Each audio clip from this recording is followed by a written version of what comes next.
Boccarini's hands off. Hands ripped off, teeth torn out.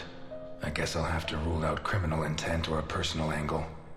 Boccarini's eyes still haven't shown up. What if I look for whatever was used to remove them? A teaspoon stained with blood and some kind of sticky liquid. The mixture of sticky liquid and blood can only mean one thing. The spoon was used to remove Boccarini's eyes. The mutilations and the disappearance of his eyes suggest two possible motives. Psychopathy or cultist fanaticism. Which is it? A sick altar of human flesh. Some kind of symbol drawn in blood. Although I don't know the origin of the symbol in the bathroom and the altar of flesh and teeth, I'd say the motive was some kind of occult religion. The big question is, who did it?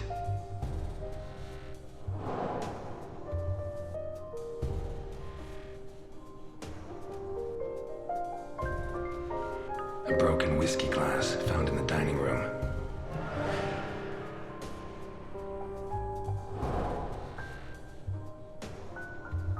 Pieces of glass from the window in the hall found inside the house. A pistol, fully loaded. Two pools of blood, one on either side of the dining room table.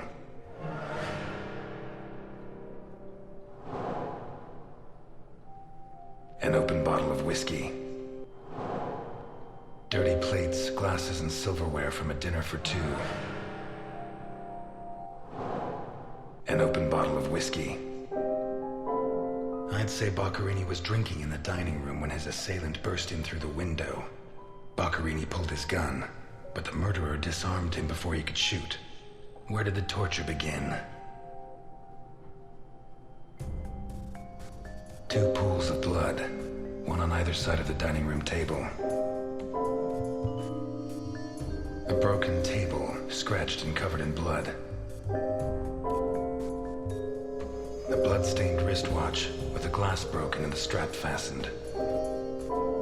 The bloodstains show that the murderer began to torture Boccarini on the dining table itself. That was where his hands were torn off. As a result, his wristwatch fell to the ground. How did the body reach its current position? The trail of blood from the dining room to the hall.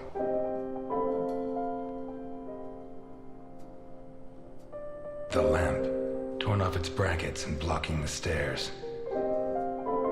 Boccarini, already minus hands, was dragged into the hall, where the murderer used the brackets of the lamp to complete his macabre diorama.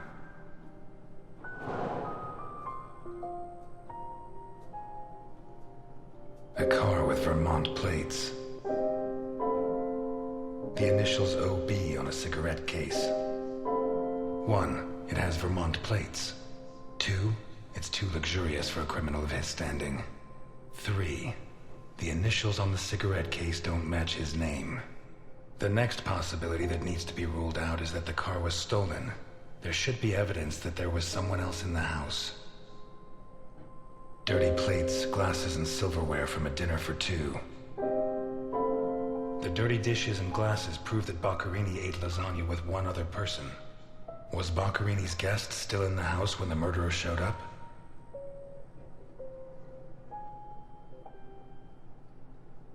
A door in the corridor jammed shut. It opens onto the same room as the locked door in the kitchen.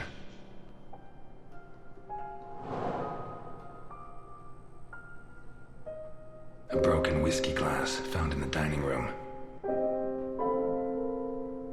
What looks like the bottom of a broken glass buried in Boccarini's back. It seems clear that Boccarini and his guest were drinking when the murderer took them by surprise.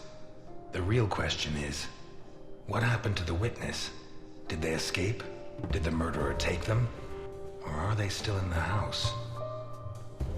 A door in the corridor jammed shut. It opens onto the same room as the locked door in the kitchen. A door in the kitchen, locked from the inside. It opens onto the same room as one locked door could be a coincidence, but two locked doors which open onto the same room can't be. Either I'm completely wrong, or the witness is in that room. But I need Milton to open one of those doors.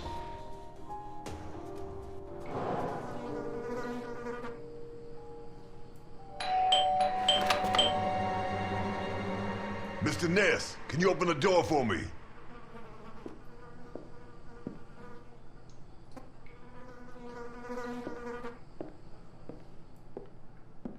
It was open. Why did you ring? I thought I should use the doorbell so I wouldn't startle you. When I came in, I pressed the doorbell and it didn't work. Well, in light of the facts, I deduced that it was your finger that wasn't working. So, what can you tell me to restore my faith in you as a detective? What is that? Not a good start. It's a camera, so Alphonse can see all this.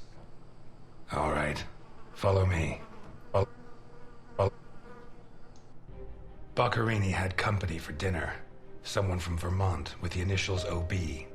Someone whose social status was a lot higher, but who was on the same side of the law. He served lasagna, and after clearing away the dishes, they opened a bottle of whiskey in the dining room. That was when the murderer burst in on them, coming through the window which he broke with his own body weight. Boccherini, or maybe his guest, pulled a gun, but it was a waste of time. The murderer was so fast he was disarmed before he could fire. He focused his attention on Boccherini, totally ignoring the guest, and lifted him up into the air. He then threw him against the dining room table so hard that one of the glasses of whiskey was embedded in Boccherini's back. He span around, clawing at the table, and immediately afterwards the murderer ripped off his hands. I have no idea how he did it, but all the evidence suggests he just pulled. Blood sprayed everywhere. The wristwatch fell to the ground. He dragged him through the corridor into the hall. He tore down the lamp, hung him from the brackets, and stabbed steel rods through his body. He skewered him on the iron bars, possibly taken from the fence outside, and pulled out his teeth one by one. Finally, he scooped out his eyes with a teaspoon. Boccherini must have been dead when the murderer went to the bathroom with his hands in his teeth. There, he arranged them to make an altar, weaving the fingers together and placing the teeth inside. Next, he painted something on the wall in blood, a symbol which I don't recognize, but which could have some kind of ritualistic significance. When he'd finished his artwork, he left. I don't know what he did with the eyes. You're telling me that someone did all this armed with a teaspoon? More or less. And you worked all this out on your own, just by looking? More or less. I don't know which of the two of you scares me more. Wait a second. What about the guest? Right. Come with me. Come.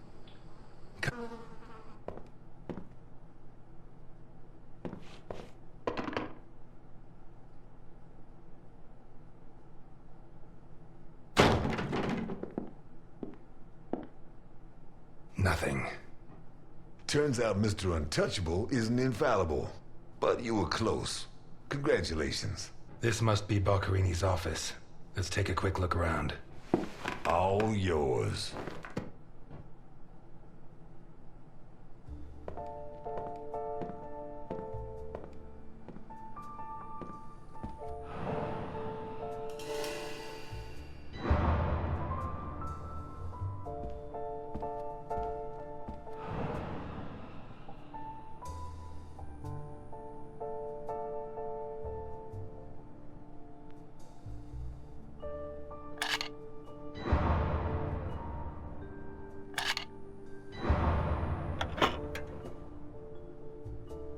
Jesus, there's at least $1 million here.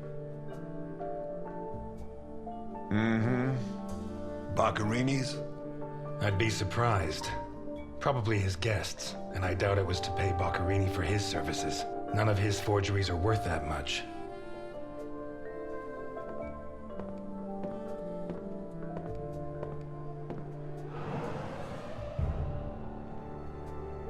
Carlo, I have the goods for OB, but I have to take the children to school tomorrow and I can't make the meetup.